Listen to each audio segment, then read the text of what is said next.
Welcome back to Namibia Connects. SOS Children's Village Namibia, in partnership with Youth for Can Namibia, Tulonga Foundation, Nahore and Wakapinya Environmental Education, is hosting the Youth Climate Change Conference 2025 in the Oshana region under the theme, Our Climate, Our Responsibility, Namibian Youth in Action.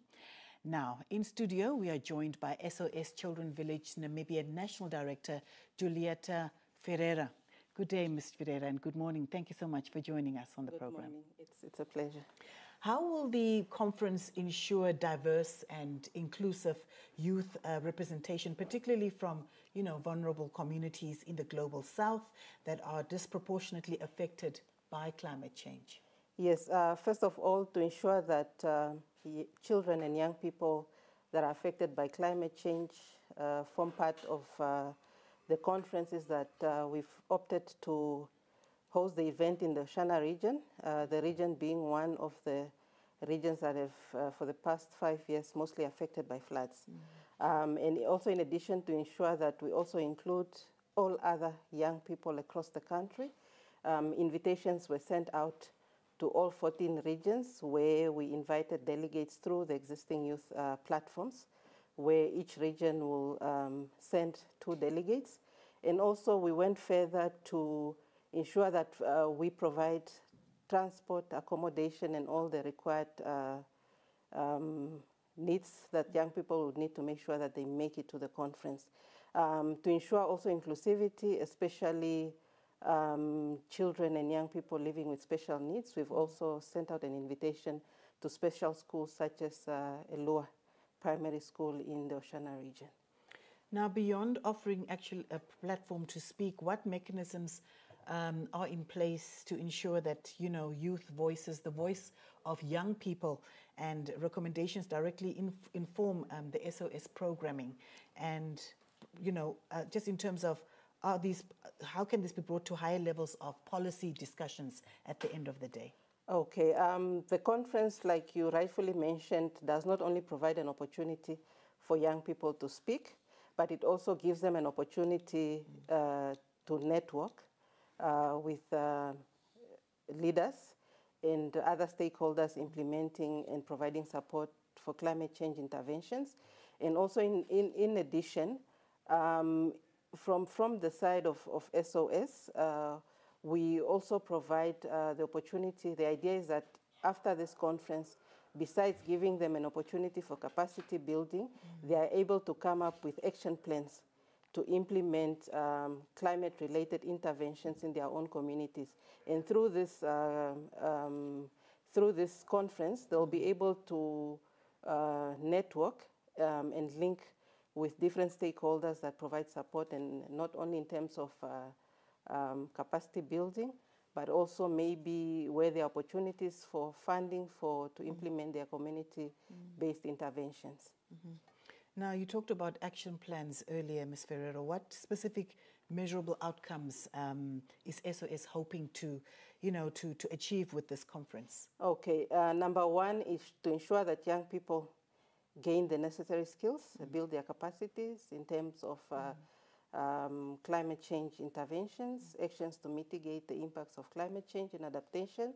And secondly, provide them the opportunity to network with industry leaders, and also an opportunity for support that they can get from these different leaders, and also come up with action plans. Each region, each delegate, our expectation is that they leave the conference with action plans. And also on top of that, the conference is part of one of our actions for our bigger project that we call the Eco Champions Project, where we also provide capacity to young people through mentorships and trainings, and also provide them with SPAC funding. Those that have climate change ideas to also be able to implement their climate change initiatives.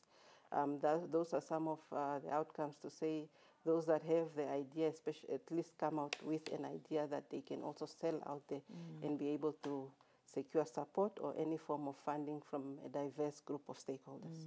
Let's talk a little bit about awareness raising How will the conference move beyond just awareness raising and then drive tangible community level, changes led by young people? In this instance, I would like you to provide me with an example of a past success that has been achieved. Okay.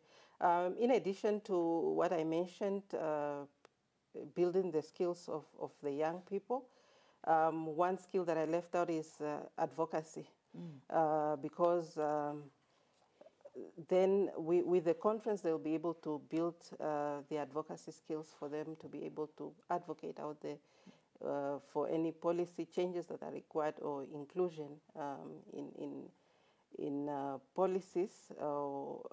And also, in addition, from the side of SOS, I mentioned earlier, we have the Eco Champions project, where we provide, we assist young people to come up with, build their capacity in terms of climate change, and also support those with climate change in, projects with Spark funding, and then ongoing mentoring and capacity building through another program run by SOS called Youth Links, just to ensure continuity of their interventions.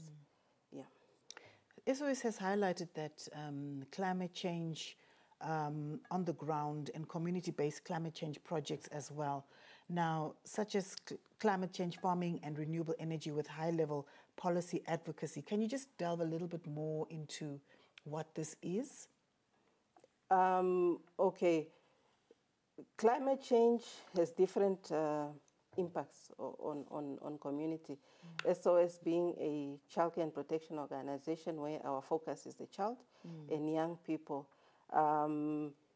With the effects of climate change, children are the most vulnerable people that are mostly affected by the effects of climate change, where it destroys the environment, it affects people's livelihood, and therefore forcing families to migrate, and also in turn causing family separation.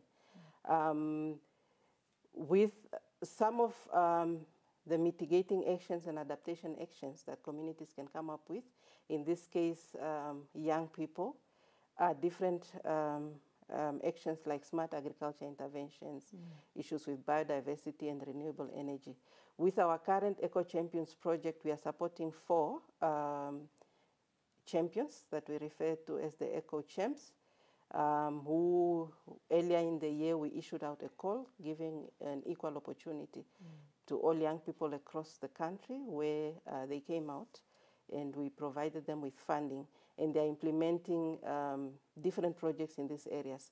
One of them is set up 4 water tanks to supply 6 community gardens in Kunene region, and then another project where young people provided solar lights to about 200 community households, and then some other projects that are into agriculture.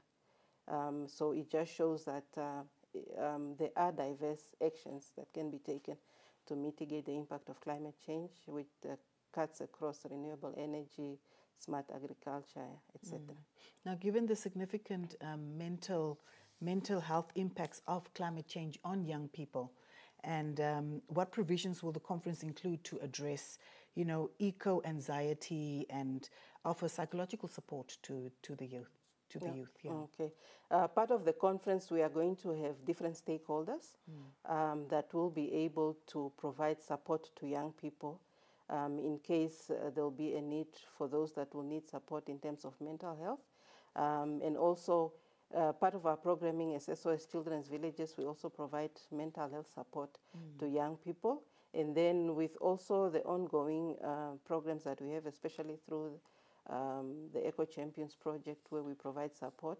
Part of the support, especially that is currently being provided to the Eco Champs, includes mental health, support for mental health.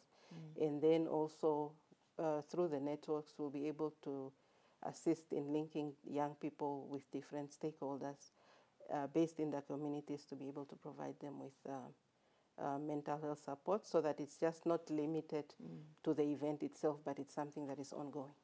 Definitely. And in terms of collaboration and affiliation of SOS, How does the SOS collaborate with other, child focused organizations and youth climate movements, even from a regional or global perspective, to amplify, youth voices and avoid fragmentation as well? Okay, SOS Children's Villages Namibia is part of the International Federation of SOS. Our Eco Champions project, which is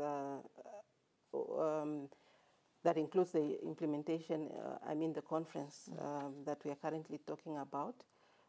It's a project, it's an inter-country project where this project is being implemented not only in Namibia, but other SOS children's villages across Africa. Part of one of the outcomes of the project was that young people come up with a position paper that can be taken up to COP for them to be able to advocate for climate justice and all other important information that young people need to carry across.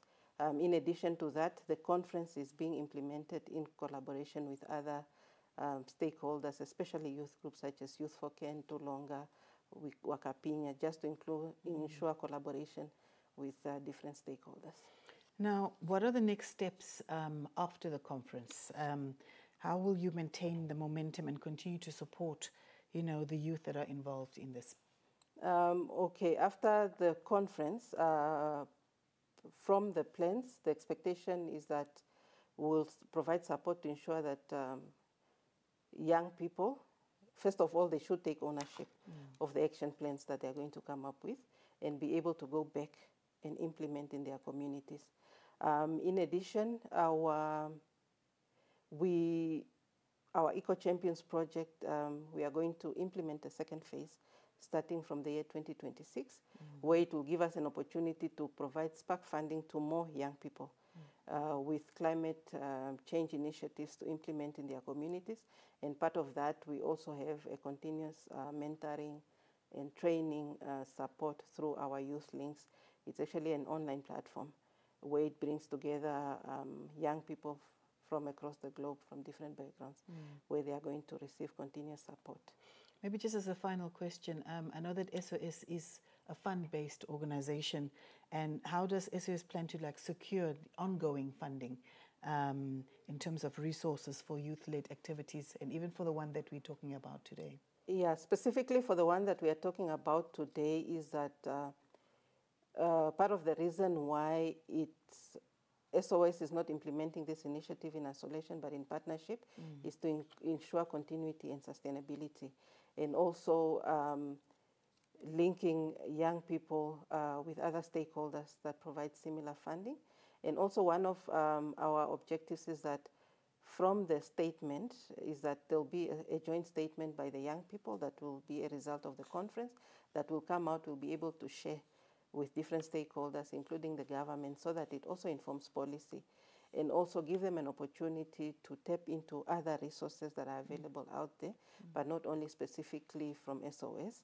In the case of SOS, we'll be able to provide support beyond 2025 through the Eco Champions project, especially for those that will be able to make it, because we'll issue out another call also just to provide equal opportunity to every young person across the country, and then provide similar support like the one that we are providing to the 4 young people this year, and also another event that will provide them an opportunity to network and be able to be linked to other stakeholders for more support.